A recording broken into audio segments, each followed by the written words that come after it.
चीन के बाद आने वाले दिनों में भारत में भी घोर बिजली संकट की स्थिति पैदा हो सकती है और कहा जा रहा है कि बस 4 दिन के लिए ही कोयले का स्टॉक बचा हुआ है। ऊर्जा मंत्रालय के मुताबिक कोयले पर आधारित बिजली उत्पादन केंद्रों में कोयले का स्टॉक काफी कम हो चुका है। जानकारी के मुताबिक कुल 135 थर्मल पावर प्लांट्स में से 72 के पास कोयले का 3 दिन से भी कम का स्टॉक बचा हुआ है, जबकि 50 पावर प्लांट ऐसे हैं जहां कोयले का 4 से 10 दिन का स्टॉक बचा है। अब बिजली घरों में बस 3 दिन का कोयला। त्योहारी सीजन में रुलाएगी बिजली। आने वाले 7 दिन रहेंगे संकट भरे। भारत में बिजली उत्पादन के लिए सबसे ज्यादा इस्तेमाल कोयले का ही होता है और ऊर्जा मंत्रालय के मुताबिक कोयले पर आधारित बिजली उत्पादन केंद्रों में कोयले का स्टॉक बहुत कम हो चुका है। एक ताजा रिपोर्ट के मुताबिक 4 दिनों के अंदर देश में बिजली संकट आ सकता है। इससे आपके घरों में भी पावर कट हो सकता है। इस बिजली संकट का असर झारखंड पर भी पड़ने वाला है। कैसे, इसे हम आपको समझाते हैं। बाढ़ ग्रिड से 82 मेगावाट की जगह महज 22 मेगावाट बिजली मिल रही है। फरक्का ग्रिड नंबर 1 से 142 की जगह महज 60 मेगावाट बिजली मिल रही है। फरक्का ग्रिड नंबर 3 से 40 की जगह 0 मेगावाट बिजली मिल रही है। TVNL से 300 की जगह 150 मेगावाट बिजली मिल रही है। विंड एनर्जी से 300 की जगह मात्र 40 मेगावाट बिजली मिल रही है। कुल मिलाकर झारखंड को 485 मेगावाट बिजली कम मिल रही है। पिछले 2 दिनों से हम लगभग 450 से 500 मेगावाट, हमारा सामान्य आवश्यकता 1600 मेगावाट का होता है, जिसमें हम पूरे राज्य में सामान्य बिजली की आपूर्ति कर पाने में सफल होते हैं। अभी उसमें से औसतन 450 से 550 मेगावाट की कटौती, जो पूरे देश में देशव्यापी कोयला संकट है। आप देखेंगे सारा रिपोर्टिंग आपके माननीय समाचार पत्रों में भी आ रहा है, आपके सम्मानित चैनल पर भी आ रहा है। तो मेरी आपसे यही गुजारिश है, यही आपसे आग्रह है कि ये चीज़ें जो है वो कुछ चीज़ें ऐसी होती हैं जो हमारे सिस्टम के नियंत्रण के बाहर की होती है। आज हमारा सिस्टम ट्रांसमिशन का सारा सिस्टम मजबूत है, व्यवस्थित है, लेकिन ये कोयले की कमी से पावर प्लांट में उत्पादन घटने की सूचना पिछले 3 महीने से आकलित की जा रही थी।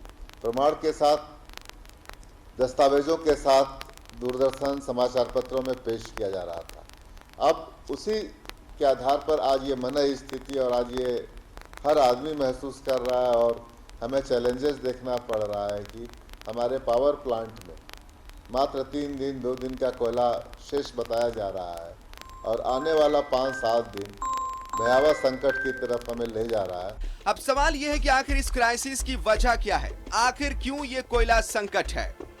कोयला खदानों के अंदर पानी भर गया है, इस कारण कोयले का स्टॉक भीग गया है। भीगे कोयले की वजह से टरबाइन पूरी एनर्जी से काम नहीं कर पा रहा है, जिस वजह से पावर प्रोडक्शन कम हो गया है। पकरी और बरवाडी कोल माइंस में हड़ताल जारी है, इसकी वजह से भी सप्लाई प्रभावित हो गया है। बिहार के NTPC बाढ़ में यहीं से कोयला सप्लाई होता है। कोयले की कमी और जो लगातार बारिश कोल बहुल क्षेत्रों में हुई है, इस साल का जो मानसून बरसा है वो पिछले तकरीबन 2 साल 3 साल के औसत मानसून से 30 से 40% ज़्यादा है। और माइनिंग एरियाज में जो कोयले हैं वो वेट कोल में कन्वर्ट हो गए हैं। वेट कोल से हमारा बॉयलर फायर नहीं हो सकता। फायर होता भी है तो उससे जो एनर्जी जनरेट होता है वो उस क्वालिटी का नहीं है जो जनरेटर के रोटर को उसके फुल एफिशिएंसी पर घुमा सके। मतलब इन नटशेल बहुत सामान्य शब्दों में मैंने आपको अपने बिजली का जो इंजीनियरिंग और टेक्नोलॉजी है आम जन के लिए आपको उपलब्ध कराया। अब इस काम में पूरे झारखंड में सबसे कुशल बिजली के इंजीनियर लगे हुए हैं कि आपको परेशानी ना हो, पर उनके साथ साथ हमारी भी कुछ जिम्मेदारियां हैं जिसे हमें समझना चाहिए और निभाना भी चाहिए। में हम धैर्य के साथ हम आपसे यही आग्रह कर रहे हैं कि जन जन तक यह समाचार रहना चाहिए कि जब भी बिजली मिले सिस्टम पर अत्यधिक कृपया लोड नहीं दे। अपनी आवश्यकता डिस्ट्रीब्यूटेड, मेरा यह अपील है कि जब भी बिजली मिले तो घर में एक साथ सभी बिजली के भार है नहीं दें, डिस्ट्रीब्यूटेड लोड दें। डिस्ट्रीब्यूटेड मान लीजिए आपके घर में 5 किलोवाट का लोड लगा है तो पीक लोड जब 6 बजे शाम में शुरू होता है उसी समय हमारी समस्या है। तो अगर आपकी आवश्यकता 500 किलोवाट से हो सकती है तो 500 किलोवाट ले। अनावश्यक एयर कंडीशनर, अनावश्यक लग्जरी आइटम्स का यदि आप उपयोग नहीं करते हैं तो हमारे सिस्टम का फ्रीक्वेंसी 50 हर्ट्ज मेंटेन रहेगा। हमें जो डिमांड के अनुसार जो सप्लाई मिल रही है हम उसको मैच करके चलेंगे, और हम और आप इस क्राइसिस पीरियड में जो पावर जनरेशन का क्राइसिस है, जिससे कि आपको सुविधा हो रही है, उससे कुछ हद तक स्थिति पर हम नियंत्रण और काबू पा सकते हैं। समस्या है तो समाधान भी है, समाधान की कोशिशें हो रही है, पर हमें संयम रखना है। अगर कठिन घड़ी आ जाए तो संयम से ही जीत होगी। रांची से न्यूज़ 11 भारत के लिए सहयोगी राजेश के साथ शहनवाज अख्तर की रिपोर्ट। और सीधा रुक करेंगे, सहयोगी शहनवाज हमारे साथ मौजूद है। शहनवाज, जो स्थिति नजर आ रही है उससे यही लग रहा है कि अगर पावर प्लांट में बिजली उत्पादन नहीं होगा, 2 से 3 दिन का स्टॉक है, तो आने वाले दिनों में बिजली संकट हो सकती है, लोगों को परेशानी हो सकती है। त्योहार का मौका है। देखिए, इस वक्त ये जो संकट है, बिजली का संकट, वो पूरे देशव्यापी स्तर पर फैला हुआ है। जितने भी राज्य हैं, मैक्सिमम जम्मू कश्मीर से लेकर तमिलनाडु तक, कर्नाटक भी उसमें शामिल है, गोवा भी शामिल है, पंजाब भी शामिल है, हरियाणा भी शामिल है, तमाम जगह बिजली का संकट है। और जितने भी ताप बिजली घर हैं देश भर में, वहाँ 3 दिनों का कोयला का स्टॉक बताया जाता है। इसका जो कारण है, झारखंड की अगर हम पहले बात कर लें तो बेहतर रहेगा, क्योंकि हम पहले झारखंड से कंसर्न है। झारखंड के लोग हमारे कार्यक्रम को बहुत ही ध्यान से सुन रहे होंगे। तो झारखंड में जहाँ जहाँ से सोर्स है, सबसे पहला जो सबसे ज़्यादा बिजली झारखंड बाढ़ के एनटीपीसी से ख़रीदता है। और बाढ़ के जो एनटीपीसी का सोर्स है वो पकरी बड़वा माइंस है, जो कोयले की, वहाँ से सोर्स है। और वहाँ पर चल रही है 1 हफ्ते से हड़ताल, और हड़ताल के कारण वहाँ पर खनन भी प्रभावित हुआ है और लोडिंग भी प्रभावित हुई है कोयले की।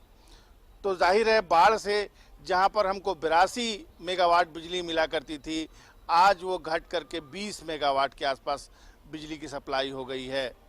अगर हम दूसरे मेजर सोर्स की बात करें तो मेजर सोर्स फरक्का है। फरक्का से भी बिजली की जो सप्लाई है 1 से बिल्कुल आधी हो गई है, और 3 नंबर फरक्का का जो टर्मिनस है उससे जो बिजली की सप्लाई होती है वो शून्य हो गई है। इसी तरह से अगर हम बाकी सोर्सेज की बात कर लें, विंड सोर्स है वो भी आधा हो गया है। इसके अलावा भी जितने भी सोर्सेज हैं वहाँ से बिजली की सप्लाई पहले जितनी होती थी वहाँ से अब आधी हो रही है। डीवीसी भी बहुत मैक्सिमम बिजली का प्रोडक्शन करने पर भी 3500 मेगावाट तक ही सप्लाई दे पा रहा है, और जो कमांड एरिया है वहाँ भी बिजली की कटौती शुरू हो गई है। जाहिर है, झारखंड की जो इंडस्ट्रीज़ है वो प्रभावित हुई होंगी, झारखंड की जो प्रोडक्शन है इंडस्ट्रियल वो भी प्रभावित हुई होंगी। और हम आप भी राजधानी रांची में रहते हुए इसका एहसास कर रहे हैं कि पावर कट पहले से ज़्यादा बढ़ गया है, फ्रीक्वेंट हो गया है। हमने ये सवाल पूछा कि आखिर ये कब तक ये स्थिति रहेगी, तो ये स्थिति अगले 1 हफ्ते तक बनी रह सकती है।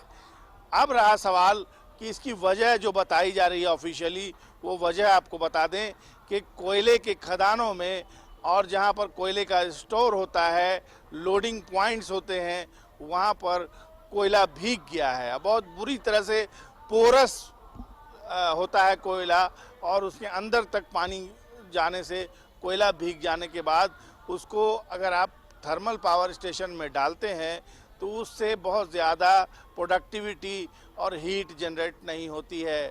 लिहाजा भीगे हुए कोयले से अब आगे काम चलाना बहुत मुश्किल होगा। ये तो एक जो वजह है जो सामने नज़र आ रही है। 2 वजह मैंने बताई, एक तो एक जगह हड़ताल चल रही है, दूसरी जगह कोयला भीगा हुआ है, ये वजह है। तीसरी बात है कि सीसीएल ने अपना प्रोडक्शन कम कर दिया है। सीसीएल का प्रोडक्शन ही नहीं बढ़ रहा है, और ये स्थिति आज की नहीं है, ये पिछले 6-7 महीने से ये देखा जा रहा है। ये हम इंटरनल जो सोर्सेज हैं बिजली विभाग के अधिकारी अनऑफिशियली उन्होंने बताया कि सीसीएल का प्रोडक्शन जब तक नहीं बढ़ाया जाएगा वो बेहद कम है, और राष्ट्रीय स्तर का जो डिमांड है उससे बहुत ज़्यादा मीट नहीं कर पा रहा है उस डिमांड को सीसीएल। इसके भी एक वजह है कि आज जो राष्ट्रव्यापी बिजली संकट उत्पन्न हो गया है, और किसी तरह से काम चलाया जा रहा है। राज्य का जो एक स्टेशन है, मॉनिटरिंग सेंटर है, कुसाई कॉलोनी में, वहां पर की स्थिति ये है कि अधिकारी चलिए, तो अभी तक जो चीजें समझ में आ रही है वो यही है कि पावर प्लांट में जो कोयला है उसका स्टॉक बस 2 से 3 दिनों का बचा हुआ है, जिससे आने वाले समय में बिजली संकट हो सकती है। बहुत बहुत शुक्रिया आपका शाहनवाज।